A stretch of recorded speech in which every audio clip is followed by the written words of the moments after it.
Chaque jour, Charles et Carole vous présentent la leçon de l'école du sabbat.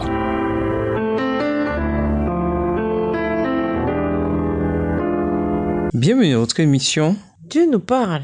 Nous voilà à la leçon de dimanche. La bête qui monte de la mer. Lisons Apocalypse 13, verset 1 à 4 et le verset 8 et Apocalypse 17, verset 8. Quelles sont les caractéristiques de cette bête et quelles sont les phases de son existence? Apocalypse 13, versets 1 à 4 et le verset 8. Et il se tint sur le sable de la mer. Puis je vis monter de la mer une bête qui avait 10 cornes et 7 têtes, et sur ses cornes 10 diadèmes, et sur ses têtes des noms de blasphème. La bête que je vis était semblable à un léopard. Ses pieds étaient comme ceux d'un ours, et sa gueule comme une gueule de lion. Le dragon lui donna sa puissance et son trône, et une grande autorité. Et je vis l'une de ses têtes comme blessée à mort, mais sa blessure mortelle fut guérie. Et toute la terre était dans l'admiration derrière la bête. Et ils adorèrent le dragon parce qu'il avait donné l'autorité à la bête. Ils adorèrent la bête en disant, qui est semblable à la bête et qui peut combattre contre elle? Verset 8. Et tous les habitants de la terre l'adoreront, ceux dont le nom n'a pas été écrit dès la fondation du monde dans le livre de vie de l'agneau qui a été immolé.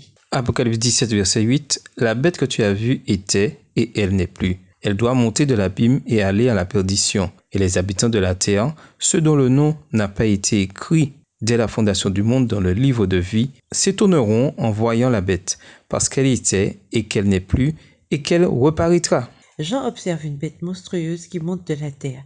Tandis qu'une bête représente une puissance politique, la description de la bête qui monte de la mer renvoie à une puissance politique qui a la religion comme caractéristique dominante.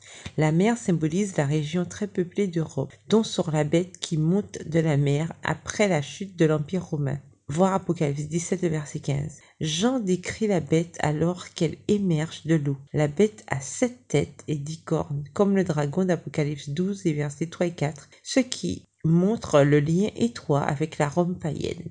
Sur les têtes de la bête, il y a un nom de blasphème, et sur les cornes des diadèmes. Les têtes de la bête sont les royaumes dont Satan s'est servi pour persécuter le peuple de Dieu tout au long de l'histoire. Voir Apocalypse 17 et versets 9 à 11. Les noms de blasphème renvoient au titre divin que revendique la bête. Les 10 cornes renvoient à Daniel 7, verset 24, et symbolisent les nations issues de l'Empire romain après sa chute. Ces caractéristiques de la bête qui monte de la mer renvoient toutes à la papauté qui est sortie de l'Empire romain. La bête qui monte de la mer ressemble à un léopard avec des pattes d'ours et la gueule de lion. En tant que telle, la bête combine les caractéristiques des 4 bêtes, symboles des empires mondiaux de Daniel 7 et versets 2 à 7. Babylone, les Mèdes et les Perses, la Grèce et Rome. Cependant, Jean les énumère dans l'ordre inverse, ce qui, dans sa perspective du 1er siècle, montre que la bête qui monte de la mer est liée à la 4e bête de Daniel 7, l'Empire romain. Le dragon, l'Empire romain païen qui a reçu sa puissance de Satan, a donné à la bête sa puissance, son trône et sa grande autorité.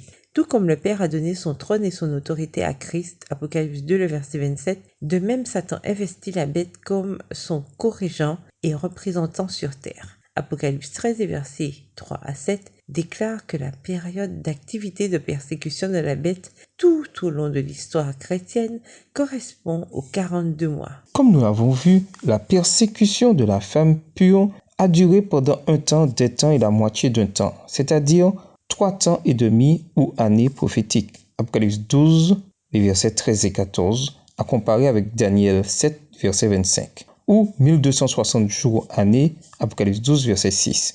Par conséquent, un temps, des temps et la moitié d'un temps, 42 mois, et 1260 jours font tous référence à la même période de 1260 années. Cette phase se termine quand l'une des têtes de la bête est mortellement blessée, ce qui cause la mort temporaire de la bête. Avec la guérison de la blessure, la bête revient à la vie et cela provoque l'admiration du monde qui adore à la fois le dragon et la bête. Et nous vous laissons avec la question du jour. De quelle façon cette connaissance de l'avenir a-t-elle un impact sur notre vie quotidienne? Au revoir. Et à demain si Dieu veut. Dieu nous parle. Chaque jour, Charles et Carole vous présentent la leçon de l'école du sabbat.